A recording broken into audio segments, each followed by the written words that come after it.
எல்லாருக்கும் என்னுடைய வீட்டார் ரட்சிக்கப்படணும். பிரதர், என் குடும்பத்தில் நான் மட்டும்தான் இயேசுவை ஏற்றுக்கொண்டு இருக்கிறேன், மற்ற யாருமே இயேசுவை ஏற்றுக்கொள்ளலை, அவங்களும் இயேசுவை ஏற்றுக்கொள்ளணும்னு நான் ஆசைப்பட்றேன், ரொம்ப நாளாக ப்ரேயர் பண்ணுறேன், நடக்கவே மாட்டேங்குது, நானும் பல பிரயாசங்கள் பட்டுட்டேன், பல தடவை சொல்லி பார்த்துட்டேன், இல்லை அவங்களுக்கு நான் சொல்லணும்னு நினச்சாலே பயமாக இருக்குது, இதை எப்படி அவங்கள்ட்ட கொண்டு போய் சேர்ப்பேன், இப்படின்னு பல கேள்விகளோட நிறைய பேர் உட்காந்துருக்குறீங்கள. சரி, எப்படி உங்களுடைய வீட்டார் ரட்சிக்கப்படுவாங்க, அவங்க ரட்சிக்கப்படுறதுக்கு நீங்கள் என்ன செய்யணும் அப்படின்ற எல்லா விஷயத்தையும் இன்றைக்கி நம்ம பார்க்க போகிறோம்.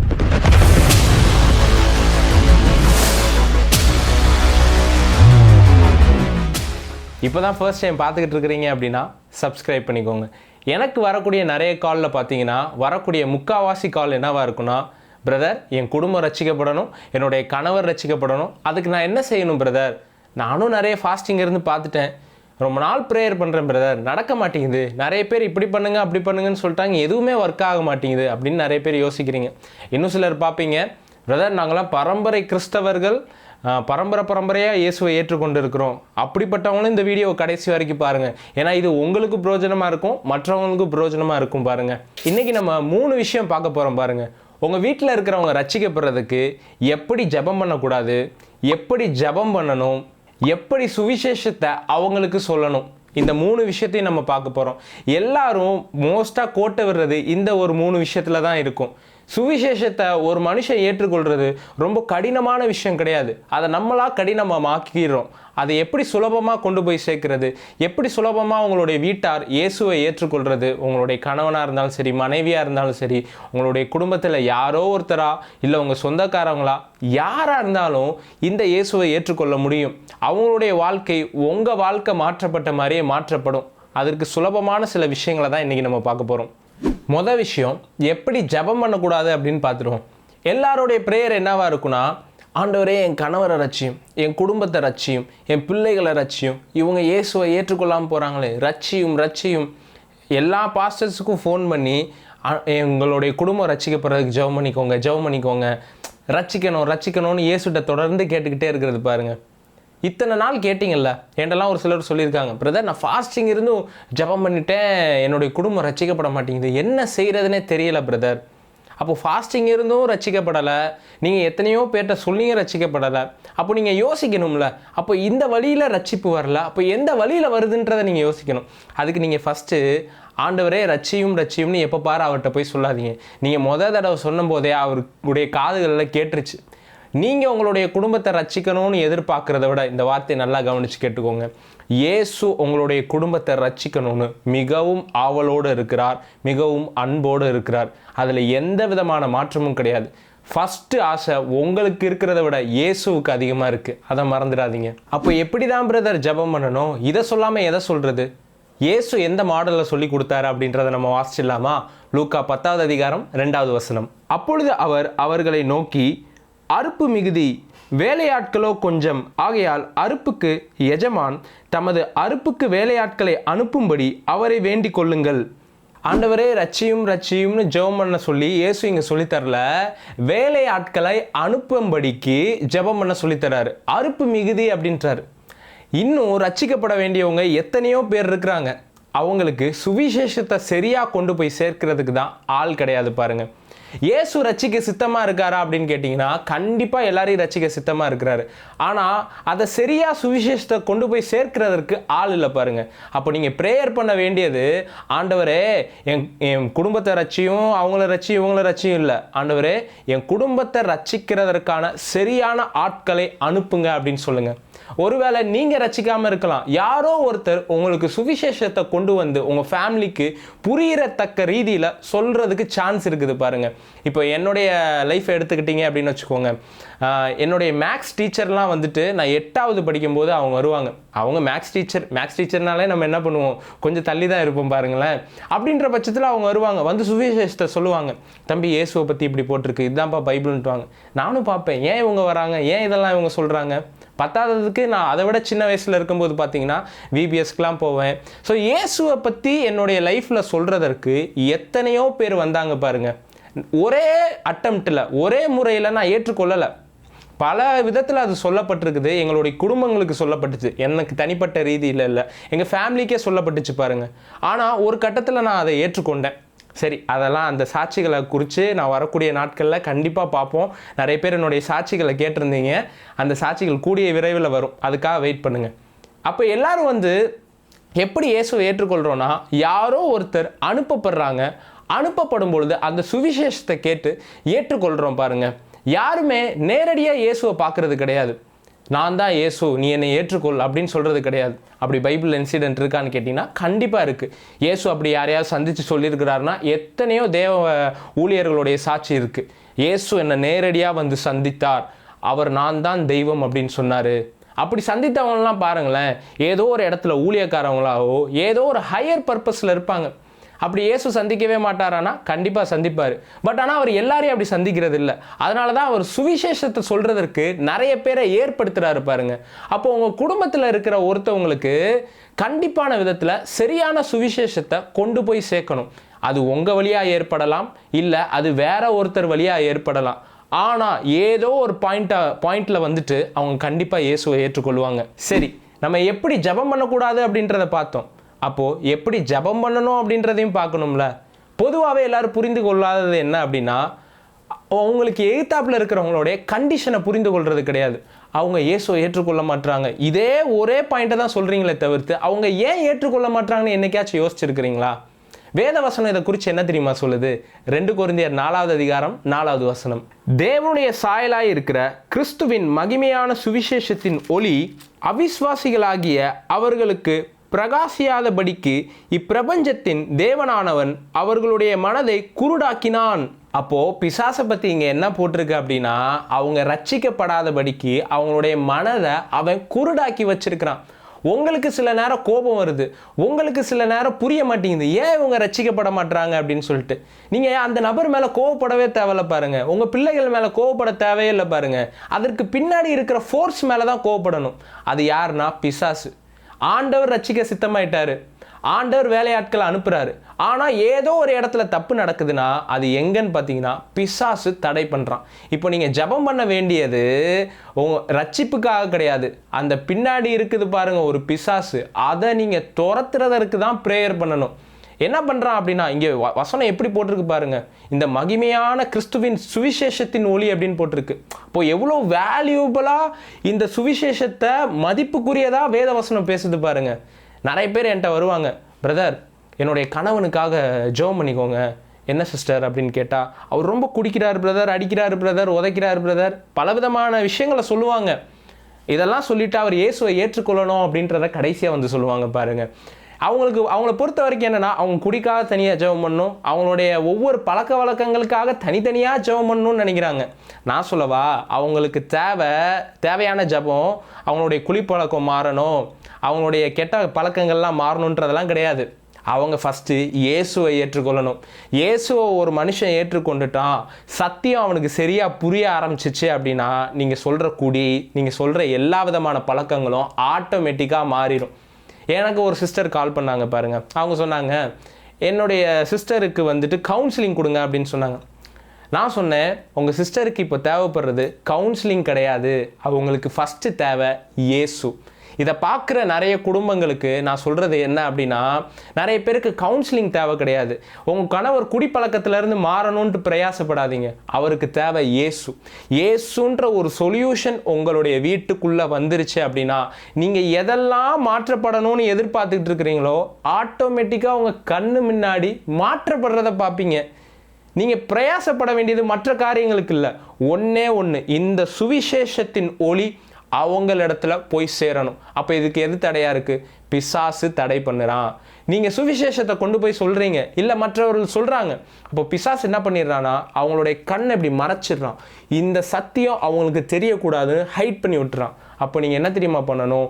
இயேசு கிறிஸ்துவின் நாமத்தினால என்னுடைய குடும்பம் ரட்சிக்கப்படுகிறதற்கு விரோதமாக இருக்கக்கூடிய எல்லா பிசாசின் கிரியைகளும் ஒளிந்து போவதாக அப்படின்னு நீங்கள் பேசும் பொழுது ஒரு சுவிசேஷத்தின் ஒளி உங்கள் குடும்பத்துக்குள்ளே வரும் பாருங்க. குருடாக்குறதற்கு பிசாசு மறைக்கும் பொழுது நீங்கள் ஆண்டவரை நோக்கி ரட்சியும்னு சொல்லாதீங்க. பிசாசை இயேசுவின் நாமத்தினால நான் கடிந்து கொள்ளுகிறேன். இந்த குடும்பத்தின் மேலே உனக்கு அதிகாரம் கிடையாது. எந்த நபர் ரட்சிக்கப்படணும்னு நினைக்கிறீங்களோ இப்போ நான் சொல்கிறப்போவே வாயை திறந்து அந்த நபருடைய பேரை சொல்லுங்க, அந்த குடும்பத்தோடைய பேரை சொல்லுங்க. இயேசு கிறிஸ்துவின் நாமத்தினால இந்த நபர் ரட்சிக்கப்படுவது தேவனுடைய சித்தமா இருக்குது. பிசாசே உன்னுடைய கையை இந்த மனுஷ மேல இருந்து எடு. இவங்களை குருடாக்குகிற பிசாசே இயேசுவின் நாமத்தினால வெளியேறு. சுவிசேஷத்தின் ஒளி அவங்க மேல படுவதாக. இதுதான் உங்களுடைய பிரேயரா இருக்கணும். ஆண்டவர்கிட்ட போய் ரட்சியும்னு அடிக்கடி சொல்லாதீங்க. இந்த பிரேயரை பண்ணி பாருங்க, கரெக்டான பிரேயரா உங்களுக்கு இருக்கும். கென்னத் ஹேகின் அப்படின்ற மிகப்பெரிய ஊழியக்காரர் இருந்தார் பாருங்க. அவங்க குடும்பத்தில் அவங்களுடைய சகோதரன் மட்டும் ரட்சிக்கப்படாமல் இருந்தார். இவருக்கு என்னன்னா, இந்த சகோதரன் இவ்வளோ மோசமானவனாக இருக்கிறான், இவன் மட்டும் ரட்சிக்கவே பட மாட்டான். இவர் என்ன பண்ணியிருக்கிறாருன்னா அதற்காக உபவாசம் இருந்து ஜெபம் பண்ணியிருக்கிறாரு. பல நாள் அதற்காக திருப்பி பிரேயர் பண்ணிக்கிட்டே இருந்திருக்கிறாரு பாருங்க. இவருடைய மனசுல ஒரே கவலையாக இருந்திருக்கு, ஏன் இந்த நபர் மட்டும் ரட்சிக்கவே பட மாட்டாங்க, மற்ற எல்லாரும் ரட்சிக்கப்பட்டுறாங்களே அப்படின்ற ஒரு எண்ணம் இருந்திருக்கு பாருங்க. அப்போ இயேசு ஒரு நாள் அவர்கிட்ட சொன்னாராம், நான் உனக்கு சேலஞ்ச் பண்ணி சொல்கிறேன், நீ இப்படி ஜெபம் பண்ணாத, நான் சொல்கிற மாதிரி பண்ணு அப்படின்னு சொல்லியிருக்கிறாரு. என்னன்னா, அவர் ரட்சிக்கப்படாதபடிக்கு பின்னாடி ஒரு ஆவிக்குரிய உலகத்தில் ஒரு செயல் நடந்துகிட்டு இருக்கு. அதை நீ கடிந்து கொண்டனா உன்னுடைய சகோதரன் ரட்சிக்கப்படுவான் அப்படின்னு இயேசு சொல்லியிருக்கிறார். அப்போ உடனே கென்னத் ஹேகின் என்ன சொல்லியிருக்கிறார்னா, இயேசு கிறிஸ்துவின் நாமத்தினால அவர் ரட்சிக்கப்படாதபடிக்கு எந்த பிசாசின் கிரியை செயல்படுதோ அதை நான் கடிந்து கொள்ளுகிறேன் அப்படின்னு சொல்லியிருக்காரு பாருங்க.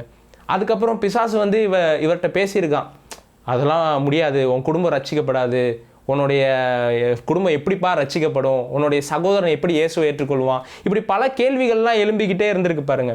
அப்போ கென்னத் ஹேகின் சொன்னாரா, இல்லை, நான் கடிந்து கொண்டது தான், பிசாசே வெளியேறு அப்படின்னு சொல்லியிருக்கிறாரு. இவர் சொல்கிறாரு, பல நாட்கள் அவருடைய சகோதரன் இயேசுவை ஏற்றுக்கொள்ளலையா, அவருக்கு பல துன்பங்களை கொடுத்துக்கிட்டு இருந்தாராம். அவருடைய குடும்பத்தில் அப்படிப்பட்ட ஒரு நபராக இருந்திருக்கிறாரு. ஆனால் இவர் எப்போ கடிந்து கொண்டாரோ அதே வாரம் சண்டே ஞாயிற்றுக்கிழமை அவர் இயேசுவை ஆண்டவராகவும் இரட்சகராகவும் ஏற்றுக்கொண்டு அவருடைய வாழ்வு மாற்றப்பட்டுச்சுன்னு சொல்கிறாரு. அப்போ உங்களுக்கு தேவை என்ன அப்படின்னா, நீங்கள் நிறைய நேரத்தில் ஆண்டவர்கிட்ட போய் சொல்கிறீங்க, ஆனால் பின்னாடி இருக்கிற பிசாசின் உலகத்தை பார்க்க மாட்டீங்க. பிசாசின் உலகம் என்ன செஞ்சுக்கிட்டு இருக்குன்னா, இவன் ரட்சிக்கப்பட்டானா இவன் வாழ்க்கை நல்லா மாறும், அவன் வசனத்தை கேட்பான், வார்த்தையை கேட்பான், ஒவ்வொன்றிலிருந்து விடுதலையாக்கப்பட்டு மாற்றிக்கிட்டே இருப்பான். இவ்வளோ ஒளி அவனுக்கு கிடைக்கிறதுக்கு முன்னாடி அவனுடைய கண்ணை ராசா இவன் வளர்றதுக்கு முன்னாடி அவன் கண்ணை மூடிடு அப்படின்னு பிசாசு செயல்படுறான்.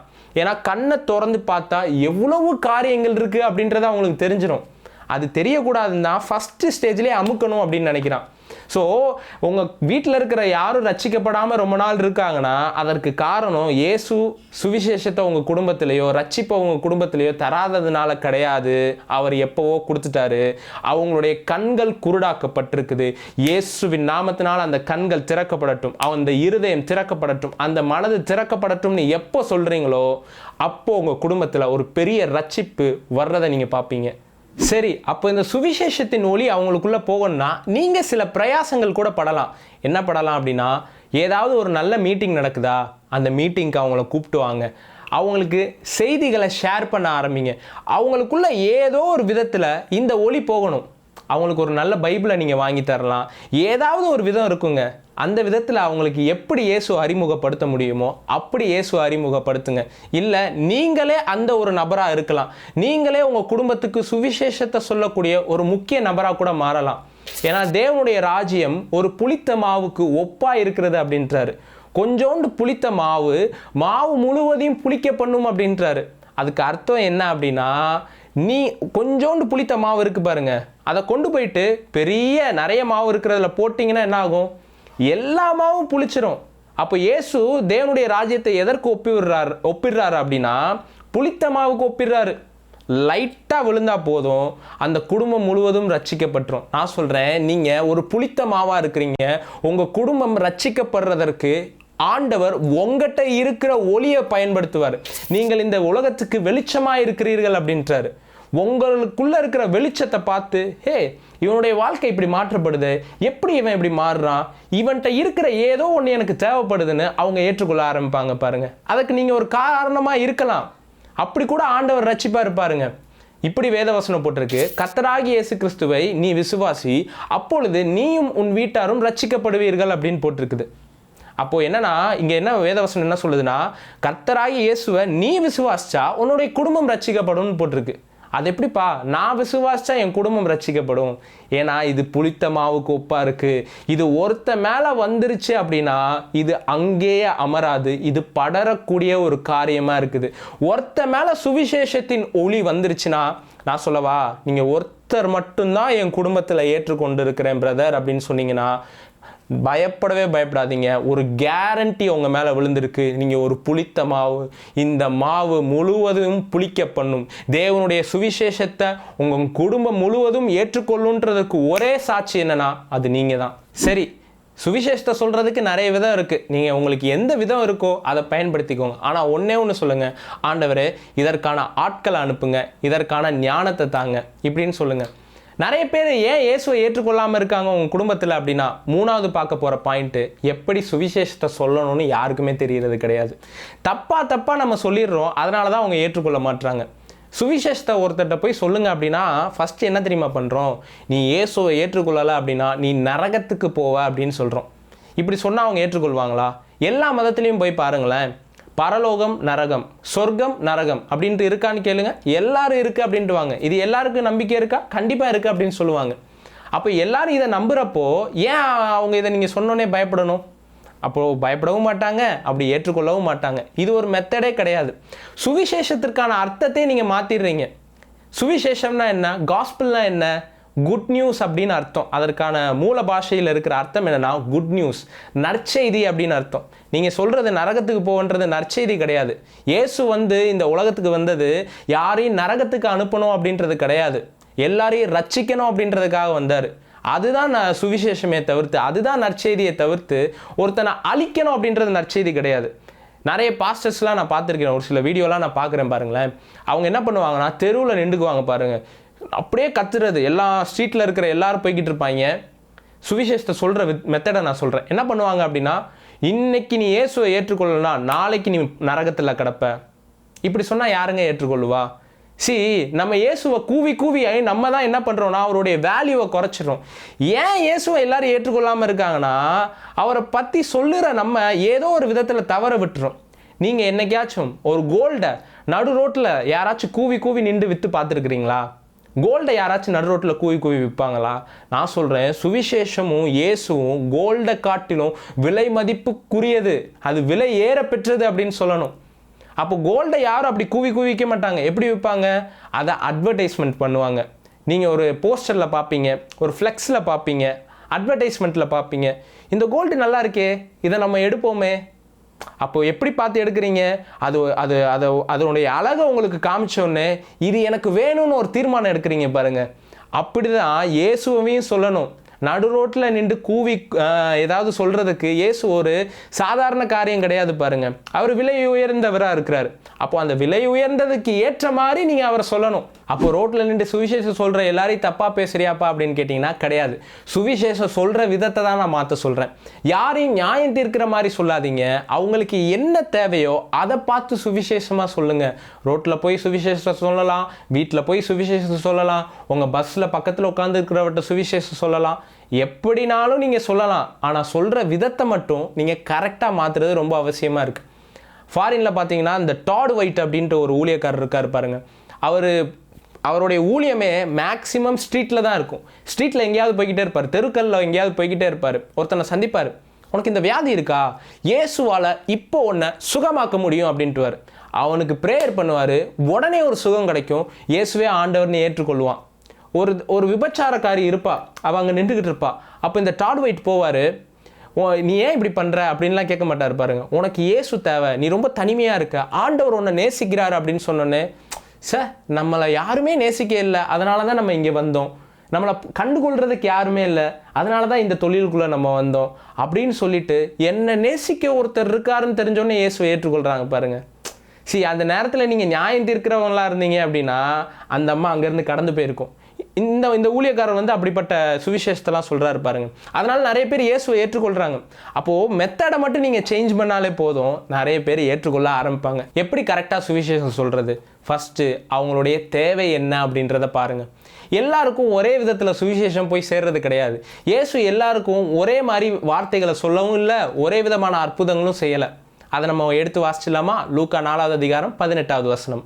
கர்த்தருடைய ஆவியானவர் என்மேல் இருக்கிறார், தரித்திரருக்கு சுவிசேஷத்தை பிரசங்கிக்கும்படி என்னை அபிஷேகம் பண்ணினார், இருதயம் நறுங்குண்டவர்களை குணமாக்கவும், சிறைப்பட்டவர்களுக்கு விடுதலையையும், குருடருக்கு பார்வையையும் பிரசித்தப்படுத்தவும், நொறுங்குண்டவர்களை விடுதலையாக்கவும். அப்போ இங்கே வசனம் என்ன போட்டிருக்கு? சிறைப்பட்டவர்களுக்கு விடுதலை வேணும். சிறைப்பட்டவர்களுக்கு போயிட்டு இயேசு உன்னை சுகமாக்குவார் அப்படின்னு சொன்னீங்கன்னா, எப்பா நான் இங்கே ஒரு சிறையில் இருக்கிறேன், ஒரு உதாரணத்துக்கு சொல்கிறேன், நான் இங்கே ஒரு சிறையில் இருக்கிறேன், என்ன இயேசு இப்போ குணமாக்கி என்னையா பிரயோஜனம் அப்படின்னு கேட்பான். ஒருத்தன் தரித்திரனாக இருக்கிறான், அவன்கிட்ட போயிட்டு எப்பா இயேசு உன்னுடைய வியாதியை குணமாக்குவார் அப்படின்னு சொன்னீங்கன்னா, எனக்கு வியாதிலாம் ஒன்றும் இல்லைங்க, எனக்கு ரொம்ப கஷ்டத்தில் இருக்கிறேன், எனக்கான சுவிசேஷத்தை சொல்லுங்கள் அப்படின்னு சொல்லுவான். அப்போ அவனுக்கான சுவிசேஷம் என்ன? ஆண்டவர் உன் வாழ்க்கையை நல்லா மாற்றுவாருப்பா அப்படின்னு நீங்கள் சொன்னீங்கன்னா அதுதான் சுவிசேஷம். அதாவது நம்ம என்ன பண்ணுறோம் அப்படின்னா, யாருக்கு எப்படி சுவிசேஷம் சொல்லணுன்றதே நமக்கு தெரியறது கிடையாது. நம்ம தெரிஞ்சது ஒரே ஒரு மெத்தடு தான், ஒன்று ட்ராக்ஸை கொடுக்கணும், இல்லை கத்தணும். இதை தவிர்த்து நம்ம வேறு எதையும் பண்ணுறது கிடையாது பாருங்கள். அப்போஸ்தலர்களும் இந்த இயேசுனுடைய சீஷர்கள் யாருமே அவங்க இஷ்டத்துக்கு சுவிசேஷத்தை சொல்லலை.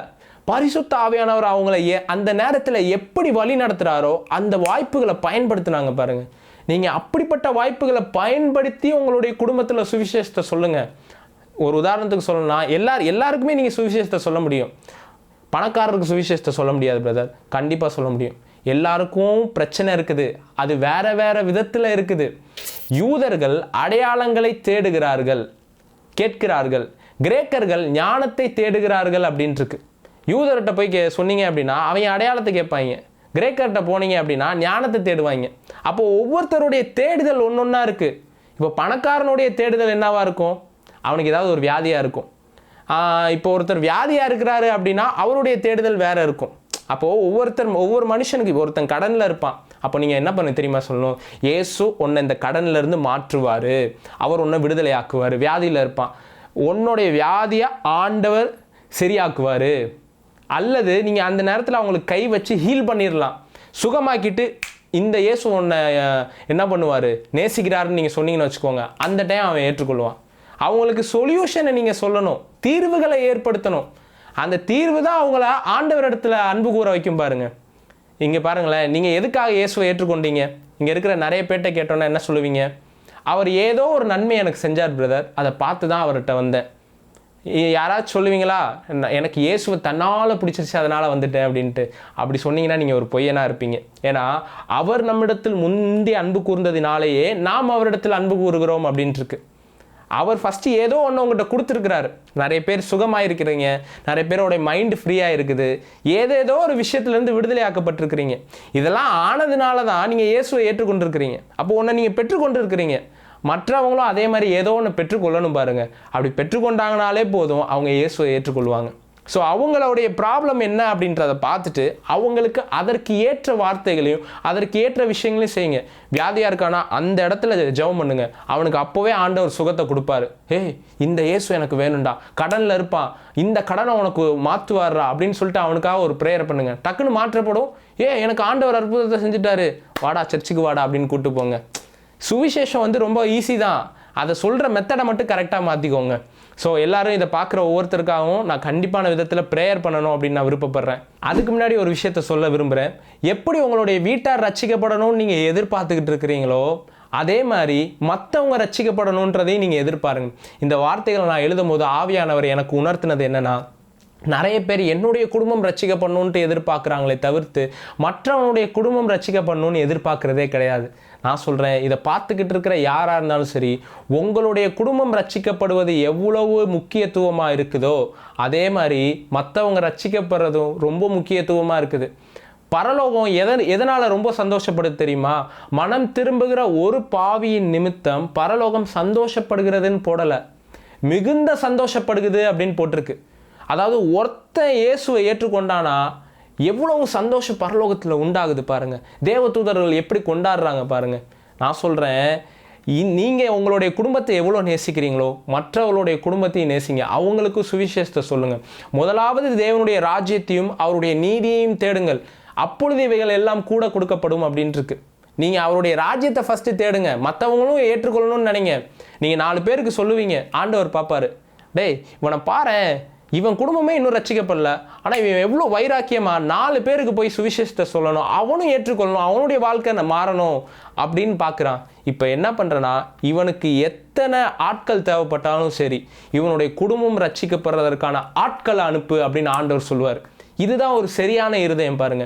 இந்த இருதயத்திலேருந்து செயல்படுங்க, உங்கள் குடும்பமே ரட்சிக்கப்படும். இதை பார்க்குற ஒவ்வொருத்தவங்களும் எல்லாருக்காக நான் ஜெபம் பண்ணணும் அப்படின்னு நான் விருப்பப்படுறேன்.